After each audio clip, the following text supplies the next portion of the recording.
What's up, Brave Hearts community? This is Sean Heineman with another segment of It's Scary to Remarry, wanting you to love fearlessly. Today, I have a special guest with us.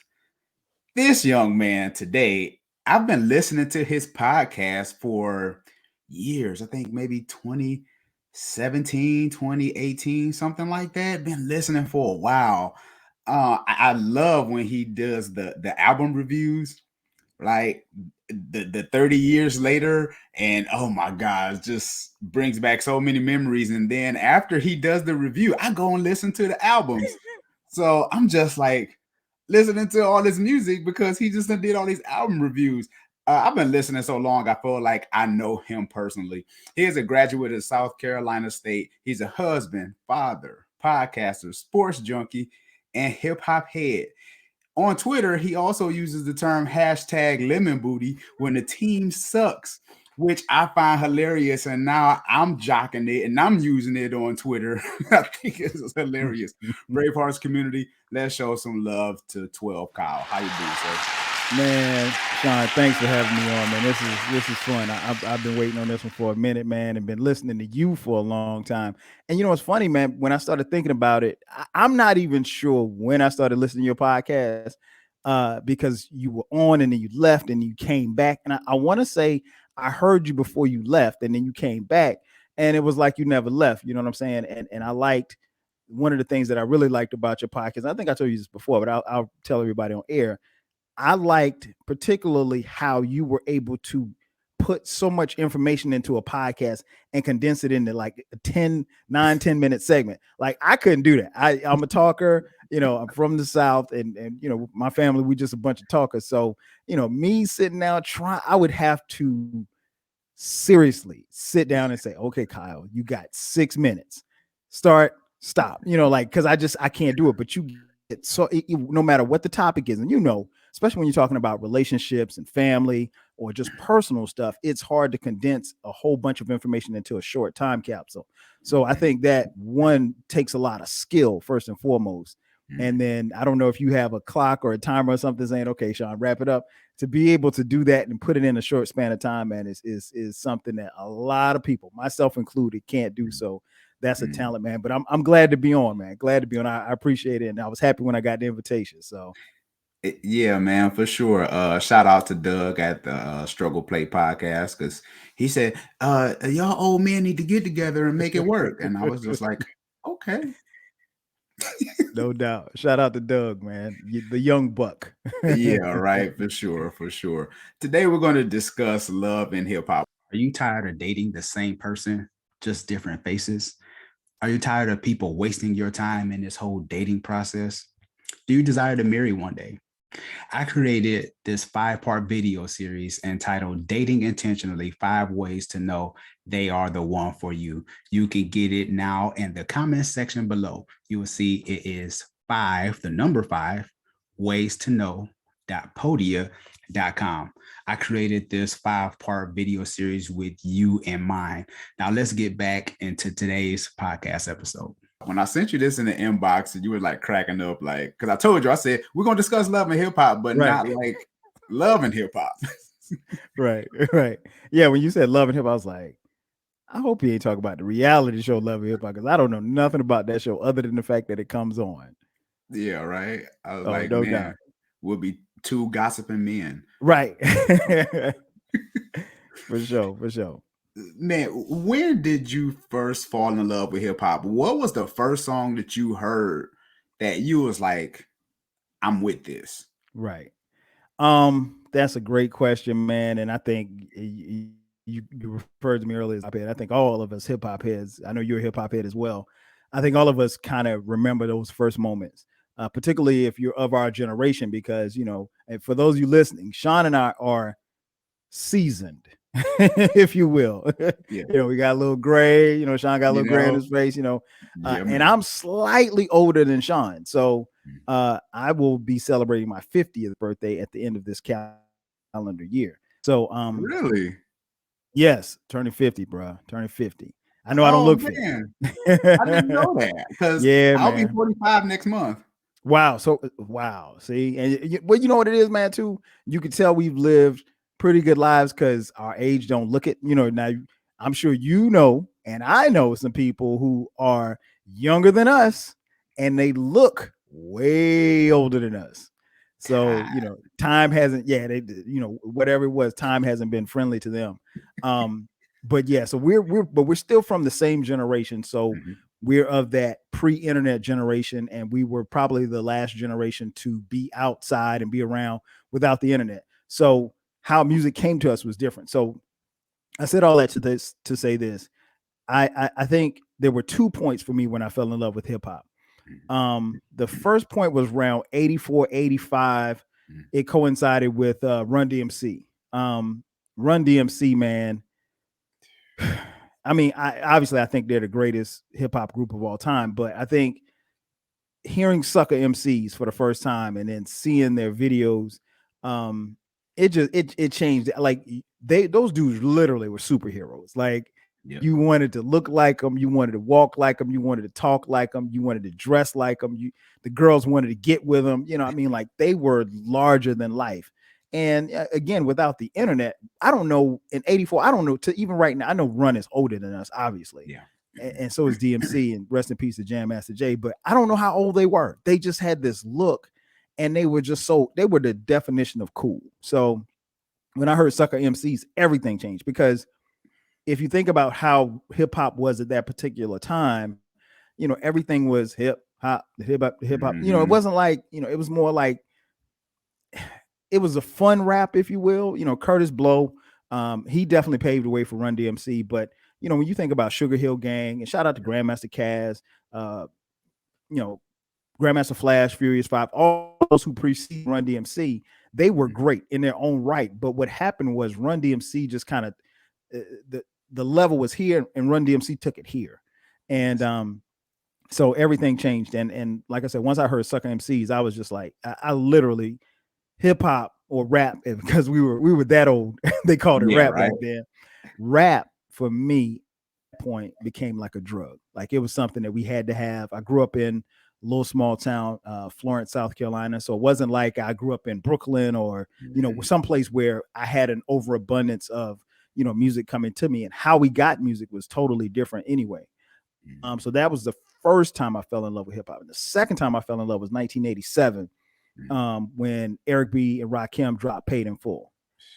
Sean, once I heard that album, I was out of here, man. I was, it was, I mean, like it literally was a drug. And I think what I want to kind of convey, particularly for those who are younger, like Doug, who weren't around, or those who may or may not have been outside in '87, rap wasn't readily available. You know what I'm saying? You couldn't even turn on your TV and hear rap. You couldn't turn on the radio and hear rap.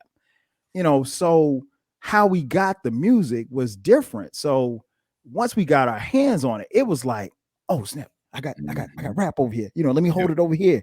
No, you can't have it. And then you would share with those who loved it the way that you loved it.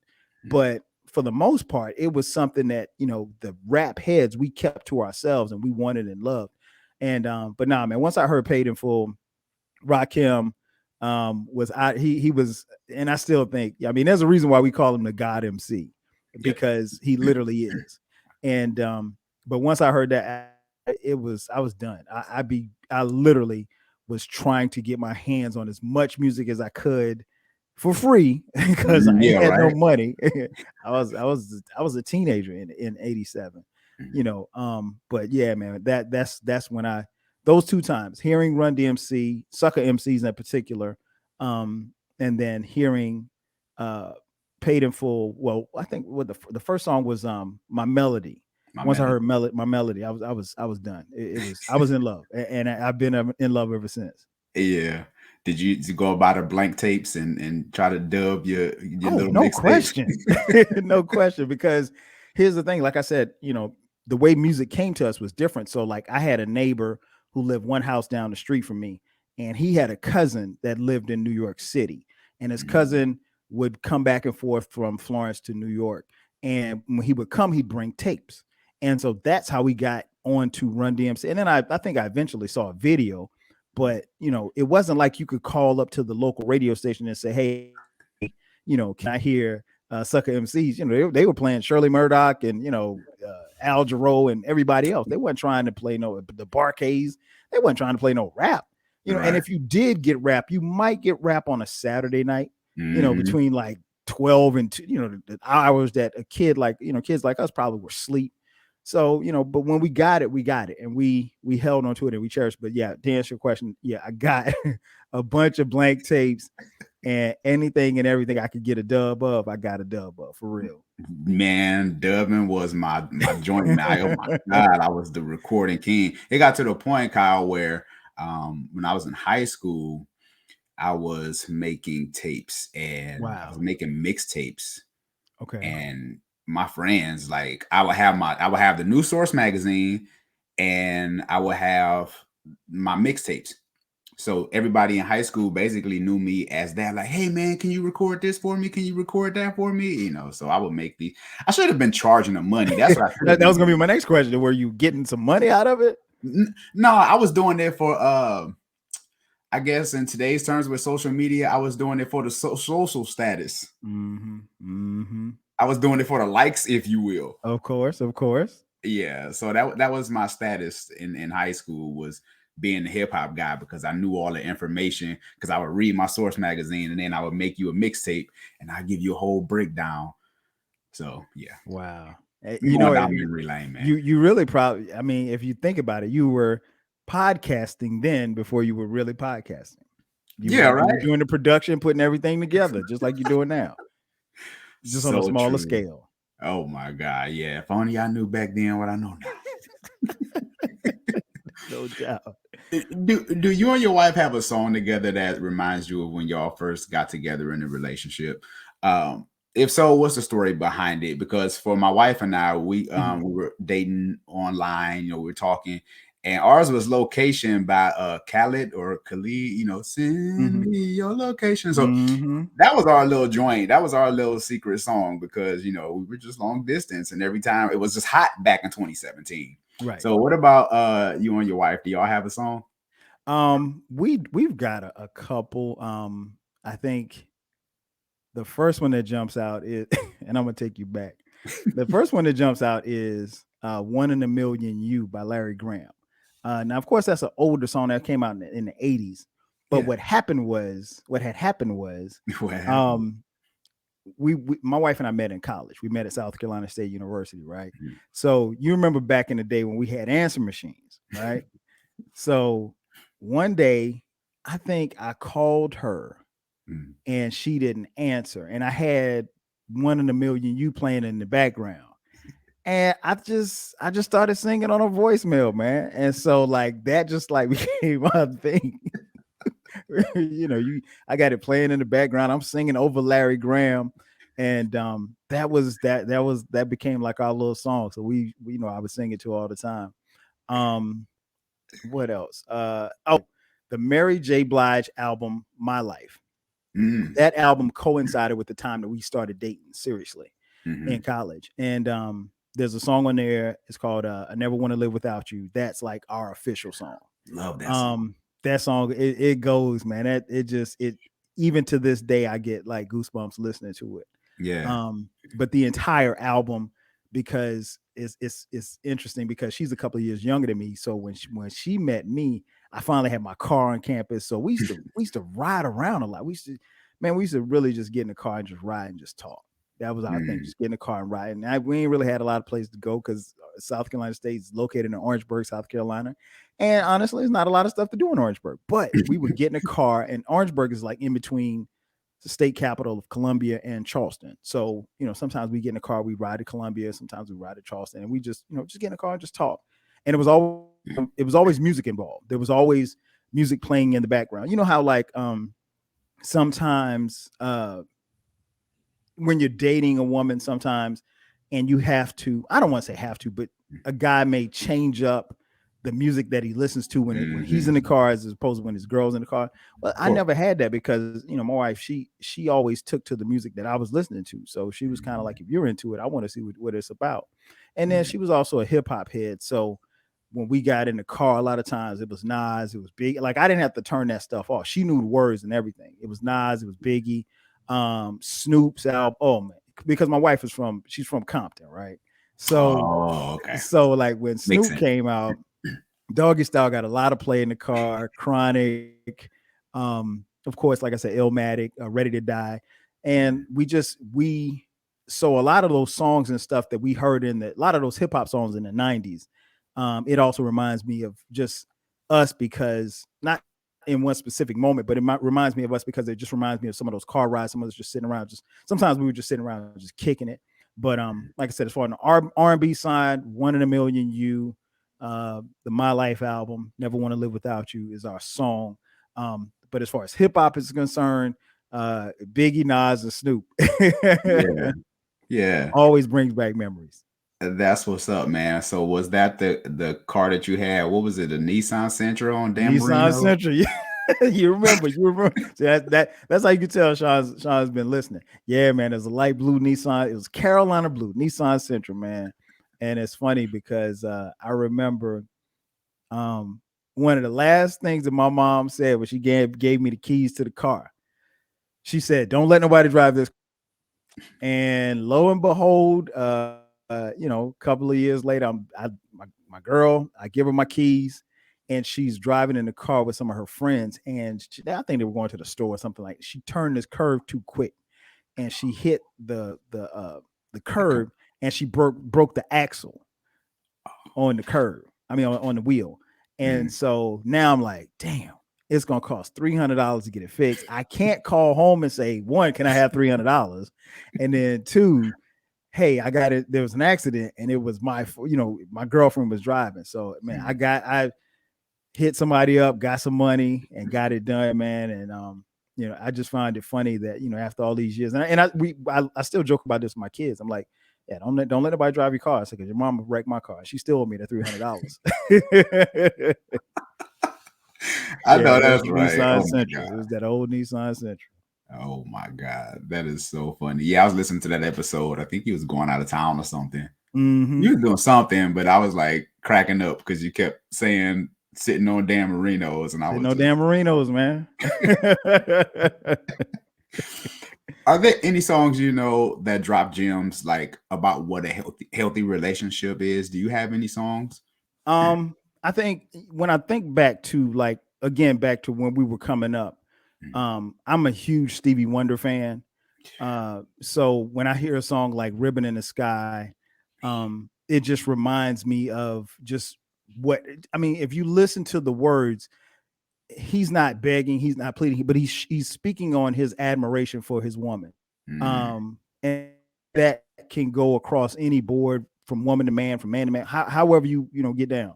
mhm, Um, and I think songs like that, and Sean, because you a big music head, mhm. music has changed. I mean, obviously, when you hear a song like that, it speaks to romance. It speaks to courting of a woman. You know about courting. Courting. Uh That's an old school term. old school. We really telling our age What are talking you about courting? courting. you know, Getting a woman to not trying to just get her in the bed, but getting her to the point where she knows you and you know her, getting to know each other. I mean, like I've heard so many of your podcasts and so many gems that you dropped, over the years talking about how people just rush into stuff and they don't know each other. And then next thing you know, yeah, you got a baby. You got a baby with somebody that you really don't know and you really don't love. And you wonder how we got here. There was no courting process. There was no get to know you process. It was a couple of texts, couple of DMs. We got together and now we got this kid. Mhm. Um, so the music of today kind of reflects that to some degree. And that's not to dump on all music, but Of a course. lot of it doesn't deal with the aspect of getting to know someone, getting to know yourself, and then Mhm, loving someone. So yeah, when I hear songs like Stevie Wonder's "Ribbon in the Sky," what else? "If This World Were Mine" by Luther Vandross. I mean, come on, those two right there. I mean, you can't go wrong with Luther or man. Stevie. But I think those songs in particular just tell you about, it's a blueprint for man. Mhm. If you want to say macking a woman, it's a blueprint for macking. You know what I mean? You're Like right. it's teaching you how to. It ain't no, yo, let me get your number. yo, come holler at me, come whatever people are saying. It's not that, it's about romance. And I think relationships will get better. And I've heard you mention this before. Relationships will get better when we communicate better. And part of the communication is the initial communication. If you don't have that initial communication, then ultimately things are going to kind of start off on the wrong foot to begin with. So, um, as far as hip hop songs, Mm. that's a little tricky Yeah, of course, because right? there's not really going to be too many songs that tell you about relationships. But one of the songs that I think that kind of jumped out when I looked at that question was "You're All That I Need to Get By" with Mm. Mary J. Blige and Method Man. It wasn't overtly sexual or anything like that. He was just saying, uh, Shorty, I'm there for you anytime you need me. For real, girl, it's me and your world. Believe me. I Mhm. mean, nobody starts off a rap like that, and it's the subject matter. And Method Man is when he says, even when the skies were gray, you would rub me on my back and say, baby, Yeah, it'll be baby, it'll be okay. okay. I mean, And that's and real to a that's brother like real. me, baby. Don't get me started, man. Go ahead. I'm done. So no, but you're right. But that's I mean, that's about as close to developing a healthy relationship in hip hop as you're gonna get. But yeah, man, I think those type of songs help. But the first two that I mentioned, definitely from R&B, are just two that came to the top of my head when I read your question. But that also speaks to the era, that particular era, 80s going into the early 90s, where it was really just about love and connecting. And it wasn't necessarily about, let me just, I want to sex you up on it. And there's nothing wrong with those songs. Don't get me wrong. We Right, all jam right, to Jodeci, right? right. we Yeah. all we all jam to all of those songs and those groups. But you know, you're not going to get a song in 2022 about how to romance a woman. You're just not. Mm. No, that's real. Because as you were talking, I was thinking about Stevie Wonder. To me, one of the greatest lines I heard him drop, and I just caught this maybe when I in my early 30s, right? Mhm. And that song's been around for a while with that girl. I do like MJG version of that girl though. Okay. But Shout out to he, MJG. yeah, right. One of the slept on artists. But anyway, he says in that song, she doesn't use her love to make him weak. She used her love to keep him strong. Strong. I was like, man, that's a bar. It is. Man. Because sometimes people use love against that person because they know they got them. Hmm. But to use it to keep that person strong, who does that? Yeah, and that speaks to what we all want, because you're going to need that if you're in a long-term relationship, and if it becomes, you're going to need that. It has to be more than that, because you and I both know, Sean, it's more to it than that in just marriage. It's You have to pour into each other. You have to, carry each other from time to time, and Mm-hmm. sometimes you may have to carry more of the marriage than you would like, but that's Yep. what it is. You may have to Yep. carry it financially, you may have to carry it emotionally, you may have to carry it spiritually. I mean, so I mean, don't get me started, but you feel where I'm Man, going. look, go ahead, because I'm enjoying this, man. Because I've been waiting for this episode, so we good. Yeah, man. I mean, it's a lot, and I mean that's you're right, Stevie. That's a bar, and I think it speaks volumes about where relationships should be. She uses love to keep him strong, because we're going to need that. We all will need that at some point in time in any of our relationships, even not just the romantic relationships, but the family relationships and everything that is involved with that. So Mm-hmm. I feel you on that. That's what's up. What is one song or album that got you through a tough time in life? And do you mind sharing that story? Oh yeah, no problem. It's funny, when I read that question, I was like, tough. I ain't really had a lot of tough times, thank God. You don't look um, like what you've been through. You good. You're like, hey. yeah, the going into my last year at South Carolina State University, my last year of football, that was pretty tough because, and I guess the best way I can describe it is like, it's really hard for someone who did not play college athletics to let you know what you put your body through just to get ready for the season, Mm-hmm. and that was just, it was really, really, and we had, at South Carolina State, we had just won the Black College National Championship the year before. So I'm coming senior year, and I'm mentally preparing myself for like, okay, not only is this my last year, but we're the champs, so everybody's gunning for us. And it was really, really tough and mentally. And then I'm also preparing myself for graduation. So now I'm trying to figure out, okay, but damn, what am I going to do? And then I got this relationship with this girl that I really, really love. Mm. And I'm about to leave schooling because she's a couple of years behind me. She's still here. So now wherever I go, we're going to have a long distance relationship. Will that work? We've seen each other every day for the last 2 or 3 years now, so I got all of this stuff, and I don't want to say it's pressure, but it really was kind of a lot of pressure on me. So the album I would say that got me through that was you're going to laugh at this, was Raekwon's album, Only Built for Cuban Links. We Classic call it album. the purple tape.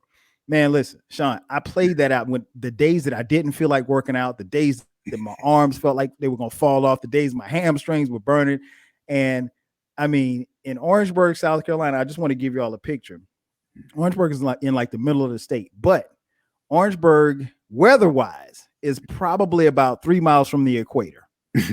It's always hot in Orangeburg. In the summertime, it's 100 degrees damn near every day. And it's humid. And I mean, like, you can just walk outside and you just see the heat coming off the ground. I mean, like, it's Mm. that hot. You live in Texas, you already know. But it's not the dry heat, it's that heat with humidity to the point where how like you're in the shower and you can't breathe, like that Mhm. kind of heat. And those days that I didn't feel like working out, those days that I didn't feel like going outside and running in the heat and catching passes and everything, the purple tape, man, I put it on and it just inspired me. It pushed me to graduation, and I didn't look back. But that album when I say breathed life into me, Yeah. it did. It did. Mm. I love it to this day.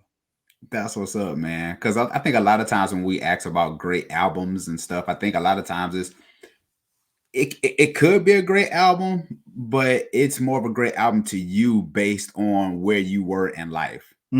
Facts. You That know what I'm is so saying? true. That is That so to true. me, that make a game changer because somebody can be like, "Well, I was listening to my favorite rapper was whoever," but it just depends on that season, Mm-hmm. So it just brings so many memories because I remember when I was going to school, that Kanye West dropout, Yes. not the college dropout, graduation Graduation.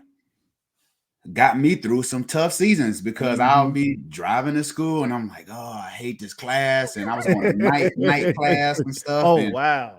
it was just like, and I had a family. So listening to that album, I was just Mm-hmm. like, man, I would pull up to the parking lot and just be sitting in the car before class start. And I'm just like, okay, but I'm listening to Kanye, Mm-hmm. so uh, great album. And it is classic, but Mm-hmm. that season, Yep. hell. Yep.